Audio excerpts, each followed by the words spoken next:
Radio J. Jusqu'à 22h, c'est Classico. Steve Nadjar.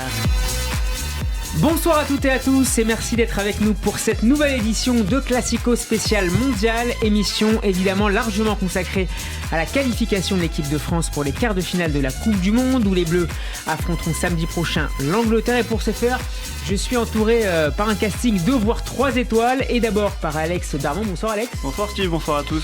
Alex, est-ce que tu penses que nos Bleus peuvent aller jusqu'au bout comme il y a 4 ans à Moscou ? Je le souhaite, mais c'est beaucoup trop tôt pour répondre. Il y a quand même l'Angleterre samedi soir. Mais je le souhaite, profondément. Tous les matins, je me lève pour ça. Voilà, pour rien d'autre. Les Bleus sont favoris ? Non, les Bleus sont pas favoris. Moi, j'aime pas qu'on dise qu'une équipe est favorite, surtout quand tu la défends. Donc je vais pas dire que les Bleus sont favoris. En tout cas, ils ont les moyens pour aller au bout. Benjamin Cré va nous rejoindre dans quelques instants. Il est là, il rentre dans le studio. C'est l'autre guest du soir. Benjamin, installe-toi. Bonsoir. Tu nous donneras ton avis dans quelques instants sur la prestation des Bleus et sur la suite de la compétition. Benjamin Krief, bonsoir à toi. Bonsoir Steve, bonsoir à tous. Tu payeras les bières à la pour fin, ce léger retard. L'émission. Ce sera coupé au montage. Non. Benjamin, est-ce que les Bleus sont favoris face à l'Angleterre ? Les Bleus sont favoris face à l'Angleterre. C'est une question très intéressante pour commencer et je crois que oui. Voilà, je te le donne comme ça. Merci. Même si l'équipe d'Angleterre, on en parlera, une attaque de feu, un bond assez intéressant, je pense qu'on est quand même favoris. Notre invité du soir est une grande voix, d'abord à la radio sur Fun, puis aujourd'hui comme speaker officiel de l'équipe de France de football notamment. On est ravis de le compter parmi nous pendant une heure. Max, bonsoir. Bonsoir Steve, bonsoir tout le monde. Les gens doivent se demander mais qu'est-ce qu'il fait là ? Il devrait être à la Coupe du Monde, il devrait être au Qatar. Alors pourquoi vous n'êtes pas au Qatar, Max ? Ah déjà je réponds à cette question-là. Oui. Déjà ça en fin de compte c'est moi qui les pose, il faut que je réponde.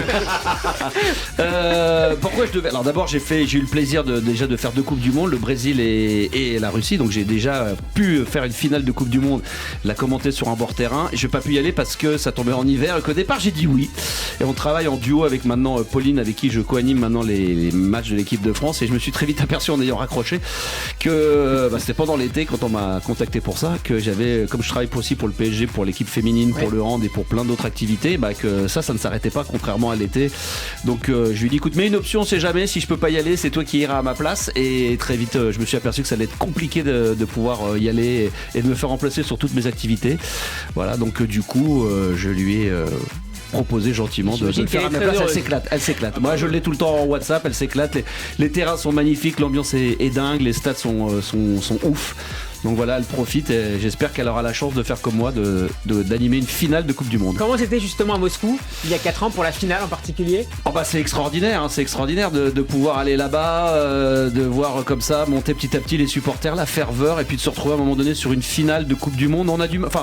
Moi je prends toujours un grand kiff, donc quand j'étais sur place, j'ai dit à un moment donné, merde, j'étais avec le speaker croate et j'ai dit, merde, on est en finale de Coupe du Monde, on est dans un stade, on va alors animer, ce qu'il faut savoir c'est qu'il y a un duo de 2 animateurs speakers locaux qui parlent, une ou un en anglais et l'autre dans la langue natale, donc là c'était le russe et l'anglais, et après on a des moments dans le conducteur où c'est consacré aux nations, et donc je disais aux speakers quand même, à un moment donné on va animer, quand il y a des buts c'est nous qui les annonçons, on fait la compo, c'est un truc de fou quoi.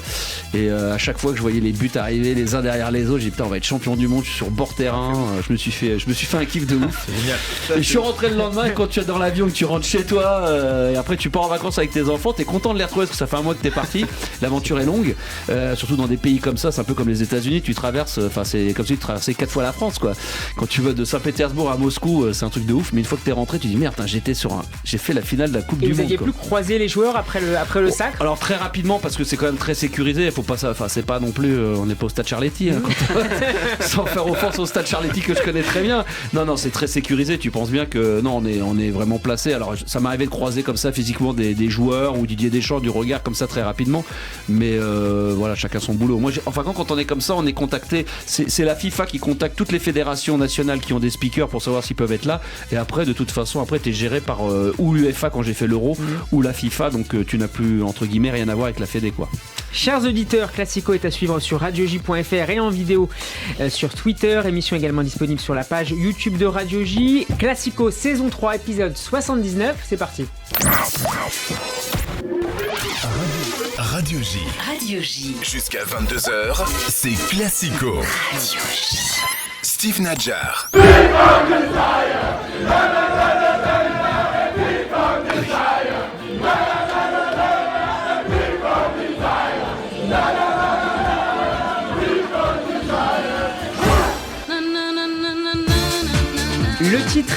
iconique de la chanteuse italienne Gala. Lève-toi, monte sur le... Voilà, j'avais envie de danser là. On peut le garder comme jingle, hein, c'est vraiment bien. C'est une idée, c'est une vraiment idée. une bonne On va le trouvaille. proposer à Clément, qui est le producteur de l'émission. Le titre iconique donc de la chanteuse italienne Gala a une nouvelle fois résonné hier très fort en fin d'après-midi dans les vestiaires de l'équipe de France. Après une partition assez convaincante contre la Pologne, les Bleus ont en effet obtenu leur ticket pour les quarts de finale où ils retrouveront l'Angleterre. Avant d'aborder avec vous, messieurs, cette prochaine étape, votre analyse d'abord de ce match contre la Pologne, est-ce que vous ne retenez que la victoire et notamment le très beau doublé de Kylian Mbappé, ou est-ce qu'il y a encore certains doutes à lever, notamment en défense? Évidemment, on parlera également d'Olivier Giroud. Max? Bonne question. Non, oui, bien sûr qu'on retient la victoire, c'est ce qui compte toujours. Après, Où est-ce que vous avez vu le match? Au Stade Charity? Non, j'étais pas acheté de Charlotte. Il n'y a pas encore les grands écrans. Peut-être qu'ils vont le faire prochainement. Non, j'étais à la maison avec mes enfants, tout simplement, qui sont des passionnés de football et tout. Et ma femme, d'ailleurs, qui s'y est mise aussi à regarder. C'est comme tout, hein. Au début, il y a les matchs de poule. Bon, voilà, les horaires sont pas forcément. Puis quand ça arrive un soir, d'ailleurs, 20h, l'heure, c'est parfait. Hein. Je sais pas si, d'ailleurs, je fais une petite parenthèse. C'est extraordinaire. Ça, j'adore. C'était à 16h hier. Hein. Oui, non, mais je veux dire, quand il y a les matchs à 20h, ça sera le cas de France-Angleterre. 16h le dimanche, c'est parfait. C'est pas mal aussi, Non, mais même le 20h le semaine, ça va. Moi, j'hallucine. Avec les enfants, quoi. Quand il est 9h30, Tu rentres pas tard. Tu rentres c'est pas bien. tard. Bon, là, il y aura peut-être les prolongations. Maintenant, pour revenir sur le match, la victoire, évidemment, importante. L'équipe de France, on était, je pense, favoris sur papier. Tout le monde l'a dit, tout le monde le sait. Là-dessus, il n'y a rien à dire. Ce qui porte, c'était de passer en quart de finale. On dit souvent que c'est les matchs de poule. Après, comme dans la Ligue des Champions, on passe dans une autre compétition.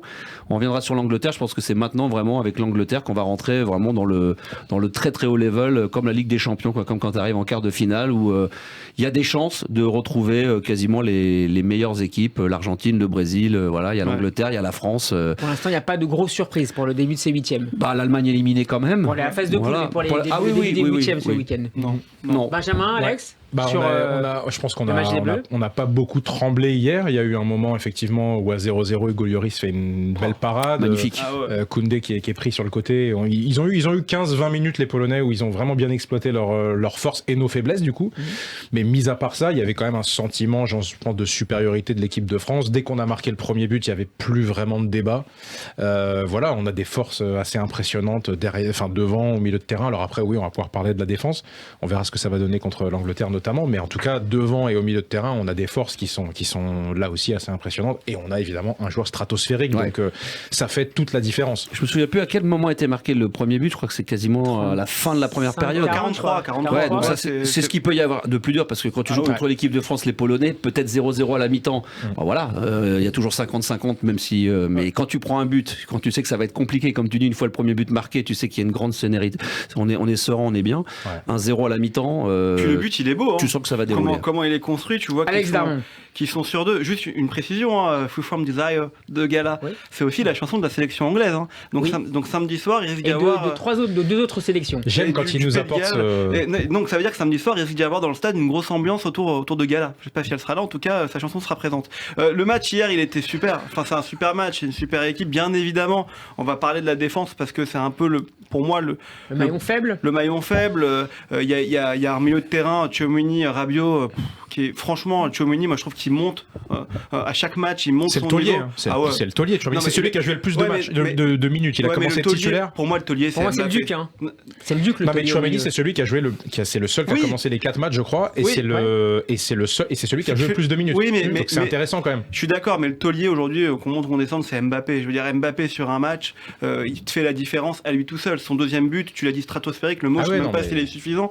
Il se le fait tout seul, il va se le chercher tout seul. Il peut se débloquer un match. Les gens, les autres joueurs, les gens prient pour lui, mais les autres joueurs autour de lui jouent pour lui.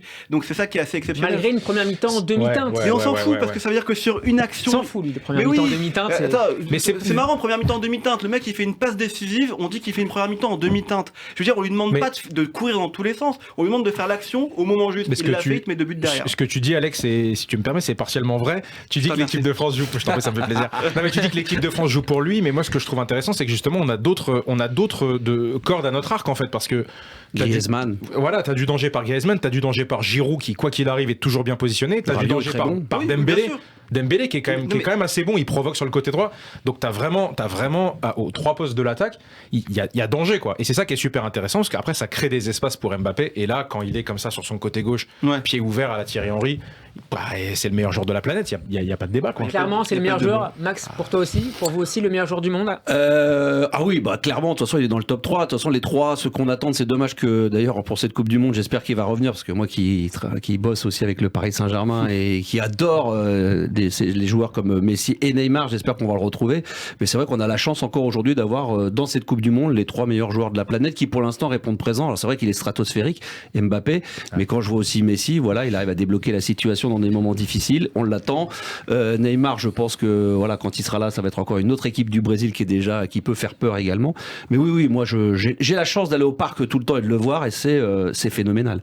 Donc, quand je vois Bortera en équipe de France, on a parlé de cette accélération, je crois à 35 km/h, elle a été chronométrée contre la Pologne. Moi j'ai eu l'occasion de le voir une fois ou deux face à moi quand ça part en équipe de France. Il faut vraiment se rendre compte du phénomène parce que moi je suis bord pelouse, je suis assis, j'ai la chance pour l'équipe de France d'être assis avec le 4e arbitre. Il m'est arrivé quelquefois de le voir partir.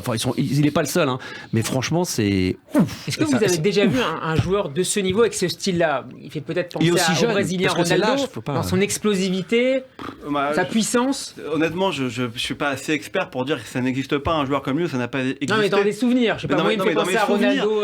Le jour où Kylian Mbappé arrivera encore à bien jauger ses contrôles de balle, mais il sera imbattable en fait. C'est-à-dire que quand il part comme ça en contre-attaque, qu'on lui file le ballon, des fois il contrôle son ballon, il est un peu trop long, là il le perd, mais sinon en 1 contre 1, il est imprenable, vraiment sur une longue distance comme ça. Donc aujourd'hui te dire qu'il y a un joueur qui est à son niveau, je ne crois pas, mais ça a pu arriver avant, mais là et même dans l'histoire, tu parlais de Ronaldo phénoménaux du coup, et lui il y a effectivement la rapidité, mais il y avait la qualité de dribble. On se rappelle de Barcelone, le but qu'il met exceptionnel, il dribble la moitié de l'équipe. Il y avait ce phénomène beaucoup plus de dribble qu'Mbappé. Mbappé, on l'a vu hier là, il est en retard, il arrive à retourner le ballon, il est en retard, mais il est devant au final. Et d'ailleurs le défenseur polonais est obligé de faire faute.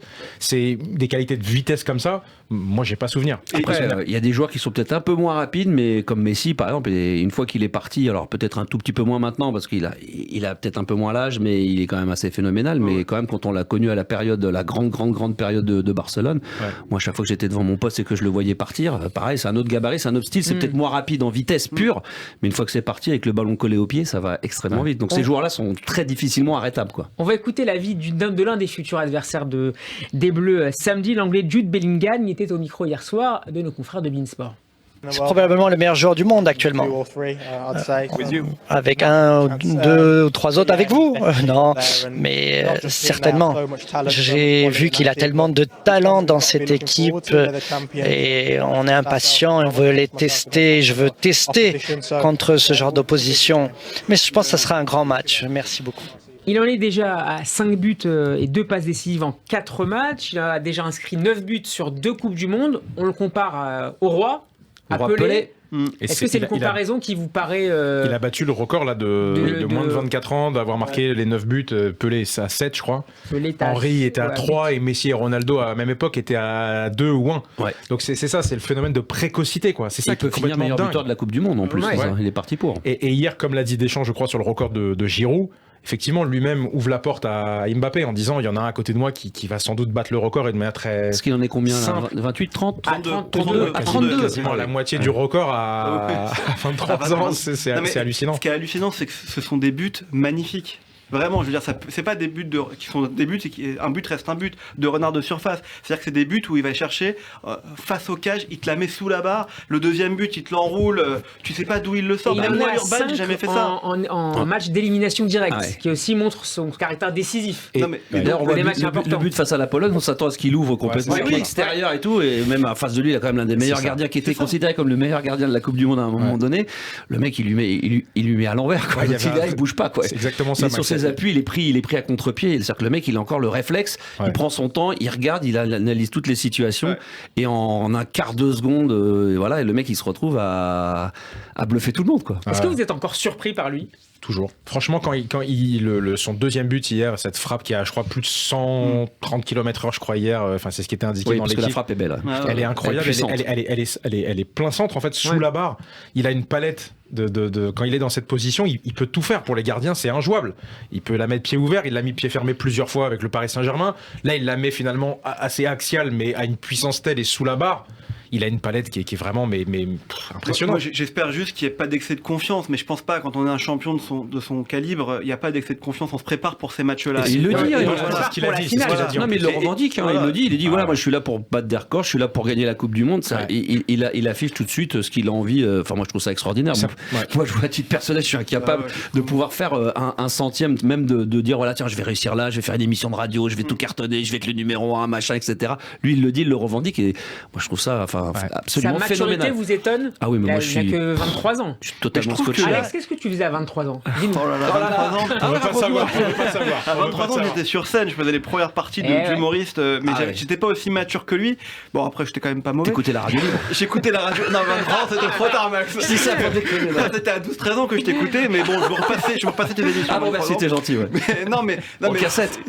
Les cassettes dans mon Walkman. Non, mais en vérité, moi, ce que je trouve incroyable, c'est que il a eu un petit, entre guillemets, parce que c'est présomptueux de dire ça, un petit passage à vide, où il ouvrait peut-être un peu trop sa bouche, où il donnait un peu trop son avis et tout. Et là, il s'est dit, je me mets en mode Coupe du Monde, je me tais, je fais ma compétition, et ça marche. C'est la preuve des grands champions, en vérité. Et il l'a dit, je me suis préparé pour ça, pour cet événement. Il y a le PSG, mais il l'a dit, physiquement, mentalement. Il l'a dit dès le début.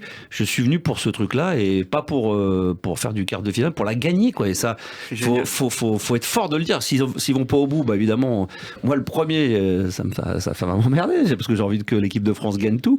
Mais moi, je trouve ça absolument dinguissime, mais dans le bon sens du terme, de pouvoir le dire, de le revendiquer, de pas avoir peur de le dire, quoi.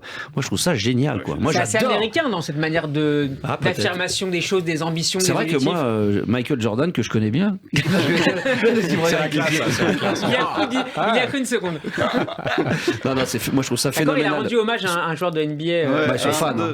Son fan de basket. Non, mais c'est fantastique. Franchement, d'avoir un joueur comme ça et de se dire qu'il a que effectivement 23 ou 24 ans, bientôt 24 ans, et qu'il va encore jouer des années, qu'il est français, honnêtement, c'est vraiment génial. C'est ce que tu me disais, Orantin, tu me disais, il est vraiment phénoménal. Exactement, voilà. Mbappé qui a été désigné homme du match pour la 3e fois en 4 rencontres. Et il s'est exprimé après la rencontre justement sur sa communication, ou son absence de communication depuis le début de la Coupe du Monde, avec une forme de mea culpa. On l'écoute. Déjà, je voulais m'exprimer avant la première question, parce que je sais qu'il y a eu pas mal de questions sur pourquoi je parlais pas. Déjà, tous les journalistes, ils sont là, c'était rien de personnel. J'avais rien contre les journalistes, rien contre les gens, c'est juste que je sais que j'avais besoin et j'ai toujours ce besoin de me concentrer sur ma compétition, et je sais que quand je veux me concentrer sur quelque chose, j'ai besoin de le faire à 100% et de pas perdre d'énergie dans d'autres choses. Et c'est pour ça que je souhaitais pas me présenter. Et j'ai appris il y a peu que la fédération, elle allait avoir une amende. Donc je m'engage à la payer personnellement. Il faut pas que la fédération elle paye une décision qui est personnelle. Benjamin, sur la com. Je crois qu'il a raison, parce que de toute façon, un joueur de ce niveau-là, il est très bon là. Chaque mot il est sincère, moi j'adore. Mais chaque mot qu'il prononce est décortiqué. On va trouver une polémique. J'entendais, je crois que je sais plus où, hier ou ce matin, sur le fait qu'il avait dit qu'il était programmé pour l'équipe de France et gagner. Du coup, on dit alors le PSG, je le paye 3 millions par mois, et donc il n'est pas programmé, et donc il a laissé de côté. Je crois qu'un mec de ce niveau-là, dès qu'il ouvre la bouche, il y a potentiellement une polémique. Il a complètement raison de ne pas s'exprimer. La meilleure réponse qu'il donne, c'est sur le terrain. Voilà, et puis il est excellent dans cet exercice, il est très fort. Oui, parce qu'on est dans un monde de médias où il faut absolument à chaque fois pour un oui, pour un non, mais ça reste des joueurs entre guillemets de football, dans le sens où ils sont là pour jouer au football et pour faire gagner leur équipe, quoi. Moi je trouve qu'il s'est exprimé au tout départ quand il a dit je me suis préparé pour machin, il a tout dit là-dedans, quoi. Voilà. Maintenant il le prouve au fur et à mesure des matchs. Enfin, quand on dit lui, c'est une équipe, parce que c'est vrai que c'est toujours, on a envie de sortir une petite individualité, mais il y a toujours le côté collectif, on l'a dit, mais c'est quand même beau, quoi. Alors justement, Benjamin, l'autre héros de cette soirée s'appelle évidemment Olivier Giroud, et l'une des images de la soirée restera cette belle étrenne avec Mbappé, les 2 buteurs, cette accolade, plus que ça, même cette bromance, comme on dit maintenant. Il y a une vraie complicité entre les jeunes que nous ne sommes pas. Il y a une vraie complicité nouvelle entre les deux. Mais c'est pas nouveau, hein. Il paraît que déjà en 2018 ils étaient assez proches, qu'il y a eu une brouille effectivement. Il paraît, parce qu'on les a, ça s'est pas exprimé beaucoup sur le terrain. Ni en dehors, on a vu des attends, ils ont quand même fait une Coupe du Monde, ils ont gagné une Coupe du Monde ensemble en 2018. Mais tu te rappelles aussi des déclarations avant le début. Jamais le stylo sur moi. Surtout que c'est un pote, il peut. C'est vrai, il a pointé un stylo de l'Euro. T'as vu, il est très menaçant. Avant le début de l'Euro l'année dernière, tu te rappelles des. Non, mais ce que je te dis, à l'Euro, il y avait une petite polémique, mais c'est 2 grands champions. En vérité, ce sont 2 grands champions qui ont envie de gagner des titres, qui se trouvent sur le terrain. Hier, on parle d'Mbappé sur le fait qu'il soit buteur 2 fois, mais il fait une passe au millimètre près pour Giroud. Giroud, son but, il est magnifique aussi, parce qu'on est juste avant la mi-temps, et moi, je le soupçonne, et je pense même qu'il fait exprès, que son geste est vraiment calculé au bon moment, et forcément, il y a quelque chose qui se crée entre ces deux joueurs. Ils ont tout fait pour qu'il puisse devenir le meilleur buteur. C'était pas contre Thierry Henry, c'est simplement que symboliquement, Olivier Giroud, voilà, il lui manquait 4 buts avant la Coupe du Monde. J'ai fait les matchs de préparation, il en a mis 2. Il était à 2, il en met 1, il en est plus qu'à 1. On voit bien d'ailleurs, même quand il sort, quand il marque un but, il y avait Didier Deschamps, moi j'étais à côté, on voit bien qu'il est content aussi pour lui, c'est extraordinaire. Et là, je pense qu'ils ont, c'est comme à un moment donné, t'as besoin qu'un joueur, pour revenir en confiance, faut le faire marquer. Bah là, ils ont tout fait pour qu'il puisse à la fois égaler, si c'était possible, et battre ce record. Après, évidemment, peut-être qu'effectivement, dans 2 ans, on en parlera plus, qu'il sera explosé par Kylian, comme peut-être pas. Enfin, on sait pas ce qui peut arriver. Est-ce qu'Mbappé, finalement, est peut-être paradoxalement plus à l'aise avec Olivier Giroud qu'avec Karim Benzema? J'étais sûr. Je savais. J'ai posé cette question. Mais comment mais tu c'est une peux vraie dire ça? Tu aimes le football ou pas? Je suis mais pas c'est sûr. une vraie question. C'est une vraie. La France a le droit de Qui a savoir. posé cette question autour de la table? Mais oui, mais c'est Steve. Là, tu peux le montrer du doigt. Mais Steve, il est ballon d'or. Karim Benzema, il aurait été là, heureusement. S'il avait été là, il aurait joué. On peut se poser la question. On peut se poser la question, oui La et France a le droit de non. savoir. On aurait une autre manière de jouer si t'avais eu sur le terrain Benzema et Mbappé. Évidemment que l'organisation aurait été différente. Est-ce que ça aurait mieux marché? On n'en sait absolument rien. En tout cas, moi, j'en sais rien. On a vu que parfois, il se marchait un peu sur les pieds dans l'axe de l'attaque. Ouais, d'accord. Mais enfin, toujours est-il qu'aujourd'hui, effectivement, ça marche parfaitement. Ça marche parfaitement, le fait que Kylian soit complètement sur son côté gauche. Le travail de Giroud dans l'axe, ça lui laisse énormément de liberté, et on l'a vu notamment hier. Encore une fois, j'insiste, on n'en parle pas, ça t'intéresse peut-être pas. Vas-y. Le travail de Dembélé sur le côté droit, mais je pense que c'est vraiment important. Effectivement, dans l'équipe, tu avais le papier là de Dan Perez aujourd'hui, qui dit que du coup, en tout cas hier, la Pologne ne savait pas comment défendre. Ça peut venir de tous les côtés. Donc tu vas pas aller te concentrer sur Mbappé, parce que tu sais que ça peut venir aussi des 2 autres qui sont présents. Donc je crois vraiment que c'est un travail collectif, et ça marche très très bien. Après, savoir comment serait passé avec Benzema. Ça, on peut pas le savoir. Je laisse notre invité répondre. Non, mais moi je veux pas. C'est l'invité, il sait mieux que nous. Non, mais je vais dire, en plus, je connais 10 fois moins. Moi, je suis le speaker de l'équipe de France, mais quand je regarde ça, je deviens spectateur. Ce qui est sûr et certain, c'est qu'on aurait pu avoir le meilleur joueur, en tout cas futur meilleur ou meilleur joueur de la planète, en tout cas dans le top 3, et celui qui est Ballon d'Or, qui est considéré comme aujourd'hui, en 2022, le meilleur joueur du monde, qui a fait avec le Real Madrid, et pas que cette année, mais aux côtés de Cristiano Ronaldo et après, voilà, des prestations absolument dingues. Donc, comment on peut imaginer que ça puisse être ou un moins ou un frein ou compliqué, mais au contraire, qui a marché. Mais non, mais c'est extraordinaire. Mais ça vaut pas savoir. On aligne les meilleurs joueurs qui s'entendent bien. On est d'accord, quand même. Regardez-vous, franchement, on a plus de chances d'avoir les meilleurs joueurs du monde sur sa liste, et que ça soit un casse-tête pour un sélectionneur, voilà, de savoir qui faire jouer dans le 11, que d'avoir des équipes qui malheureusement. On rentre pas dans ton jeu. Rappelle-toi la Ligue des Nations. C'est Benzema et Mbappé qui jouent ensemble. Ils se complètent à merveille. Et Benzema qui met un but merveilleux côté gauche comme ça. Et tout le monde dit à la suite de ça. Qu'il ne s'entendent pas très bien. Tout le monde sait. Pourquoi parce que tout le monde dit à la suite qu'il a pas signé au Real de Madrid et que c'est pour ça qu'ils s'en veulent et tout. Encore un dernier mot sur le troisième héros de la soirée, de l'après-midi, Hugo Lloris, qui a égalé Lilian Thuram. Benjamin, toi qui es un grand gardien, tu aurais pu l'être. Ce soir, je joue en tout cas. J'ai vu des images sur internet, c'est impressionnant. T'as vu? C'est impressionnant. Merci beaucoup. C'est dommage qu'ils aient pas pris 4 gardiens parce que t'étais dedans. Merci beaucoup. Je sais pas pourquoi tout le monde rigole. Ça n'a rien de. Ça rigole là-bas aussi. Je sais pas pourquoi. Ça n'a rien de drôle. C'est une consécration, pas pour toi. C'est pas une consécration. C'est quelqu'un. On sait qu'il est à ce niveau-là. L'arrêt qu'il fait, même si on peut croire que la balle est sur lui, mais le seul placement est extraordinaire. Il y a une petite bourde en première mi-temps. Le mini réflexe est extraordinaire. Il y a une mauvaise relance au pied. Il est masqué, je crois même d'ailleurs quand il fait son. C'est extra. Encore une fois, quand on n'est pas gardien. T'as pas eu un petit peu peur quand il a relâché avant l'arrêt? Non, tu sens que. On sent quelqu'un civil, il n'est pas gardien, ça se voit, il n'est pas dans les buts. Mais Steve cherche la petite bête. Encore une fois, l'arrêt qu'il fait, on peut penser on peut dire non, mais ça va, il lui tire dessus, mais c'est pas vrai. Son placement au centre du but est parfait, il est masqué, il a un réflexe de tourner sa jambe, et c'est ça qui fait qu'il sort le ballon. C'est un grand gardien, on le sait très bien. 142 sélections. Voilà, on sait qu'il est présent dans ces moments-là, il est décisif. Alors après, effectivement, il y a eu 2-3 ballons. C'est pas le seul à avoir fait une relance courte, un peu compliquée. Bon, mais ça, on voit ça dans tous les clubs. Il n'y a aucun gardien qui n'a pas fait, malheureusement, un arrêt un peu compliqué, une boulette une fois dans sa vie. Enfin, c'est des postes tellement ingrats. Et j'en veux pourquoi? J'ai 2 enfants qui sont en bas âge, qui sont gardiens. Donc je compatis, je vais moi. Je vais te les former, moi, je vais te les amener au top niveau. C'est ce poste de gardien. Tu veux qu'il fasse carrière ou pas? Ça dépend. Tu veux qu'il fasse carrière? Moi, je pense que c'est déjà cramé, ça va. Il va falloir qu'ils aillent très, très, très, très, très, très le numéro vite, de Benjamin. Je vais te les amener là. C'est impressionnant, poste de gardien, quand même. Il s'entraîne à part, il y a un gardien à part. Enfin, t'es tout seul dans ton coin. peut y avoir. Et quand, moi, j'ai fait, en tant que speaker de l'équipe de France, il y a des moments où pendant 85 minutes, il n'y a rien à faire, et puis à un moment donné, il y a une parade à aller chercher, il faut rester concentré. Moi, franchement, Hugo Lloris, je le trouve absolument stratosphérique, quoi, depuis toujours, quoi. Ouais.